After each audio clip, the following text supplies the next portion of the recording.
ketika seseorang membeli saham, menurut saya dapat dikelompokkan menjadi 3 macam. Apakah masuk dalam kategori spekulasi atau judi saham? Apakah masuk dalam kategori trading saham atau investasi saham? Apa bedanya dari ketiga kelompok ini dari aspek waktu dan resiko? Saya mencoba memberikan penjelasan dan perbedaan. Kalau kita membeli saham dan menjualnya kembali dalam jangka pendek, mulai dari 0 sampai dengan 3 bulan lamanya, saya menyebut kelompok ini adalah aktivitas spekulasi atau judi saham. Sedangkan kalau kita membeli saham dan menjualnya kembali dalam periode waktu antara 3 bulan sampai dengan 3 tahun, saya sebut masuk dalam kelompok trading saham atau memperdagangkan saham. Dan kelompok yang ketiga yaitu ketika kita membeli saham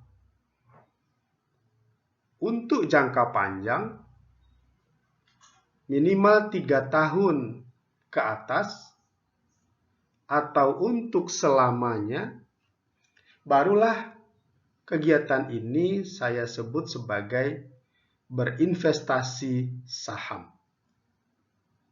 Jadi, yang benar-benar masuk ke dalam aktivitas investasi saham adalah ketika kita membeli saham dan menyimpannya atau memiliki untuk selama mungkin.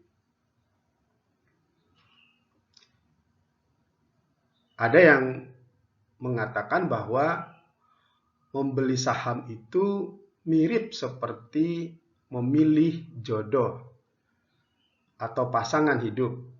Sekalinya ditetapkan dan dipilih atau dimiliki, akan dipertahankan selama-lamanya. Demikian kategori yang masuk ke dalam investasi saham.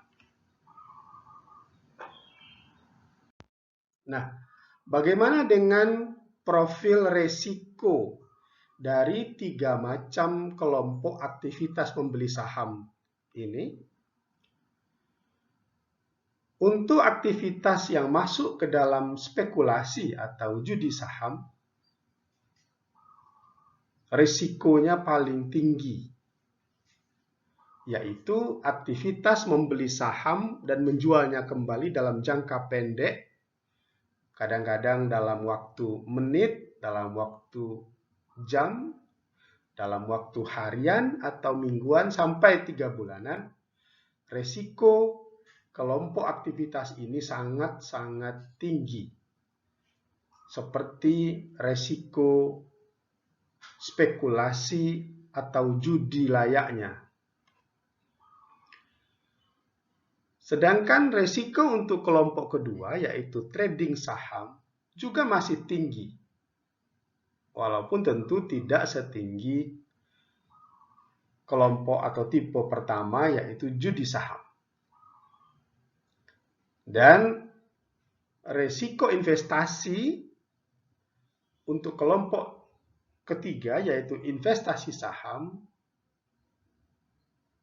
sangat atau cukup rendah, sejalan dengan semakin lamanya kita menyimpan atau memiliki saham tersebut untuk tidak pernah menjualnya, risikonya juga semakin kecil.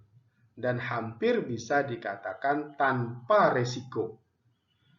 Satu-satunya resiko yang tersisa ketika kita membeli saham dalam kelompok investasi ini adalah resiko dari bisnis itu sendiri, bukan resiko dari naik turunnya harga saham.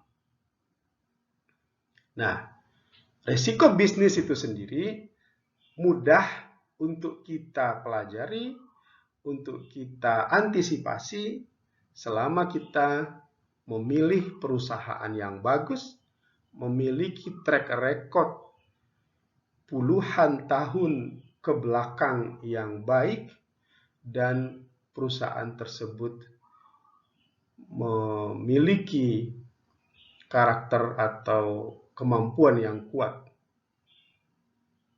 ke depan.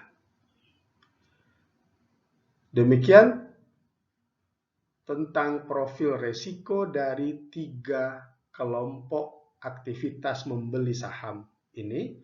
Semoga bermanfaat dan terima kasih.